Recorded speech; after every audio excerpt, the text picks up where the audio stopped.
बिस्मिल्लाहिर्रहमानिर्रहीम। मैं हूं प्रोफेसर तनवीर सादक अपने चैनल से आपसे मुखातिब।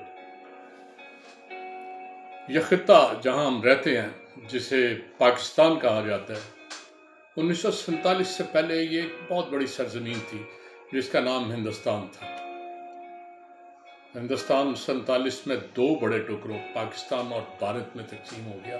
उसके अलावा कई टुकड़े इसके हुए जिसका कोई हिसाब ही नहीं। यह खिता बड़ा ज़रख़ेज़ खिता था।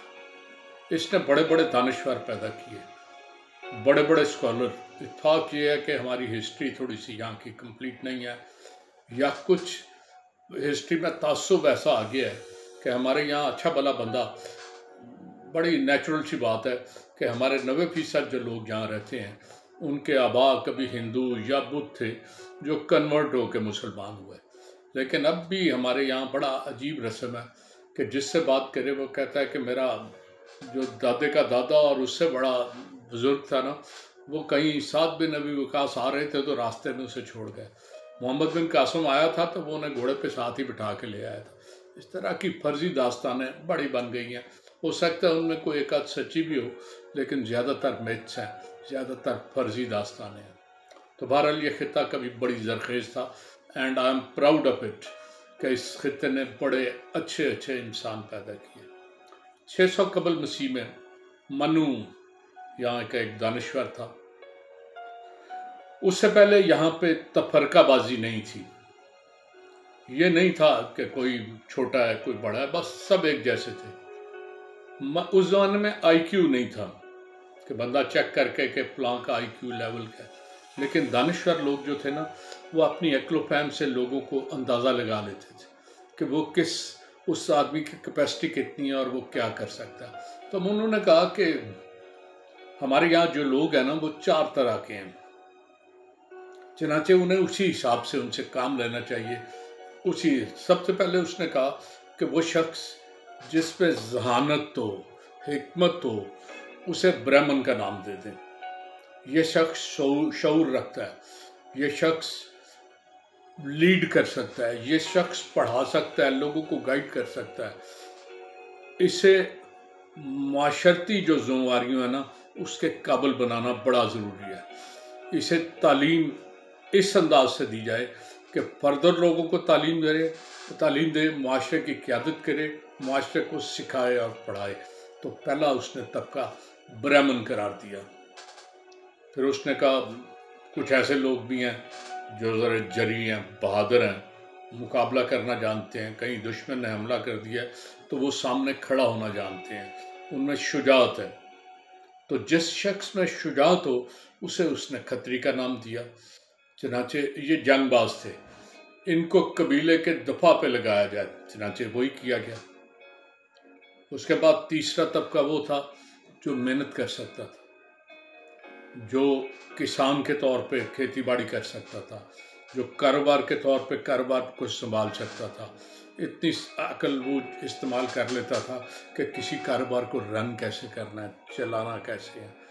चनाचे उसने कहा कि वो शख्स जिसमें मेहनत की खसूसियत हो, उसे माशरे की माशरती ज़रूरियात को पूरा करने के लिए, बेहतर करने के लिए इस्तेमाल किया जाए। चनाचे उन्हें वैश्य का नाम दिया गया।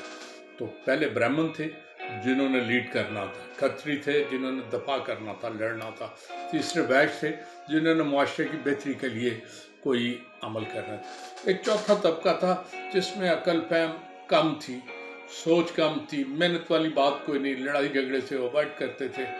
चनाचे उस तबके को उसने कहा कि ये जो है ना, इन्हें मेहनत के लिए लगाया जाए और उसे शूद्र का नाम दिया गया। चनाचे 4 तबके हो गए, जिसमें जहानत हो वो ब्राह्मण, जिसमें शुजाअत हो वो खत्री, जिसमें मेहनत हो वो वैश्य, और जिसमें खिदमत हो, जो सिर्फ सरापा खिदमत हो, जो वो खुद कुछ ना कर सकता हो, उसे कह दिया ये कर दो, कर देता था ना, तो वो शूद्र है। अच्छा, लोग बाज़ औक़ात शूद्र और अछूत को मिला देते हैं। अछूत और चीज़ है। ये हिंदुओं के फ़िरके हैं, मैं हिंदुओं के लिए अछूत हूँ। मैंने किसी चीज़ को हाथ लगा दिया या कुछ, तो कहते हैं अछूत हाथ लगा गया, कि वो शख्स जो उनके नज़दीक नापाक है, वो अछूत है। तो ये हिंदुओं के जो मैंने बताए हैं, ये उनके अपने फ़िरके थे। उनमें ब्राह्मण,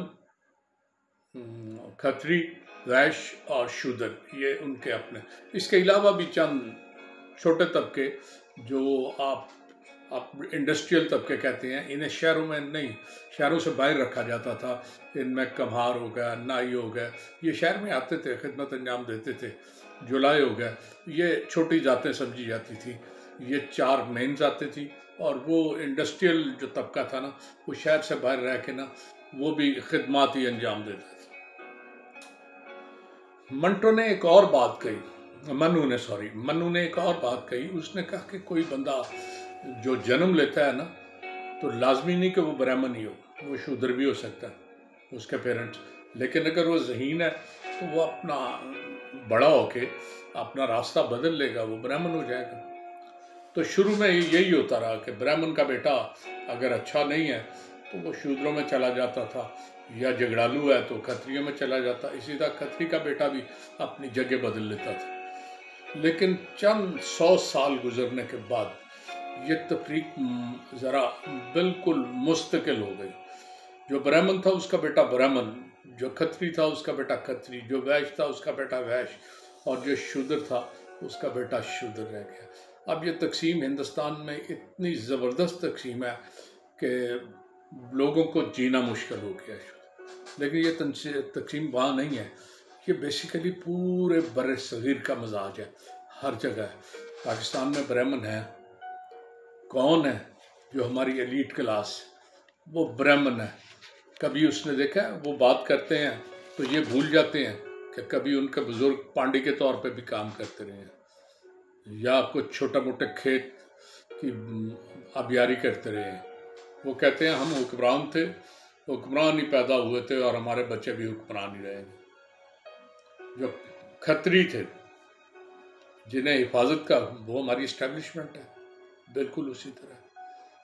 तीसरा वैश्य वो लोग हैं जो वाइट कॉलर हैं, जिनका जीना अब बड़ा मुश्किल हो गया है। मौजूदा हालात में उनके लिए ज़िंदा रहना बड़ा मुश्किल हो गया। और शूद्र मेरे जैसे कीड़े मकोड़े, जिनकी बेचारों के, जिनके ना सरमाया है ना कोई कारोबार है, बस वो ज़िंदगी गुजार रहे हैं, वो कीड़े मकोड़े जो है ना, वो शूद्र हैं।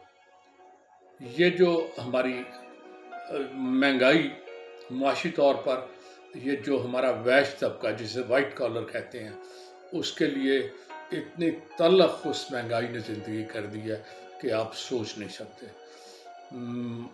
और ये जानबूझ के हुक्मरानों ने किया है कि ये वो तबका था जो किसी बात पे बोल सकता, जो नाइंसाफियों के खिलाफ आवाज़ उठा सकता था। इस पर इतना जबर किया गया है, इतना जुल्म किया गया है, महंगाई की चक्की में इसे इस बुरी तरह पीस दिया गया है कि अब ये कुछ कहने और करने से कासर है। इलेक्शन ज़्यादा दूर नहीं है, बहुत जल्द होने वाले हैं। अगर लोग अपनी हालत बदलना चाहते हैं, वो चाहते हैं कि वो शूद्र न रहे तो वो वैश्य भी ना रहे, बेहतर क्लासिफिकेशन, ये तफरकाबाजी कम हो, ये जो नफरत की दीवारें हैं ये आपस में कम हो, तो हमें बड़ा सोच कर वोट देना होगा। ऐसे लोगों को वोट देना होगा। कोशिश करें कोई शूद्रनुमा बंदा या बड़ी हद वैश्यनुमा बंदा वो आए। जब हम ऐसे बंदे को वोट देते हैं जो सरमायादार है, वो बड़ा है, जो ब्राह्मण क्लास का या खत्री क्लास का है, तो वो आपका कभी हमदर्द नहीं हो सकता। तो ये सब कुछ हमारे वोट पे डिपेंड करता है। वोट होश से दें, और अगर होश से आपने काम लिया तो आपका और आपकी नस्लों का मुस्तकबिल बदल जाएगा। आज के लिए इतना ही, इजाज़त चाहूँगा। जाते जाते रिक्वेस्ट है, मेरे चैनल को सब्सक्राइब भी कर दें, बेल का आइकन भी दबा दें। मेरी ऐसे अच्छी बुरी बातें आप तक पहुँचती रहेंगी। अल्लाह हाफ़िज़।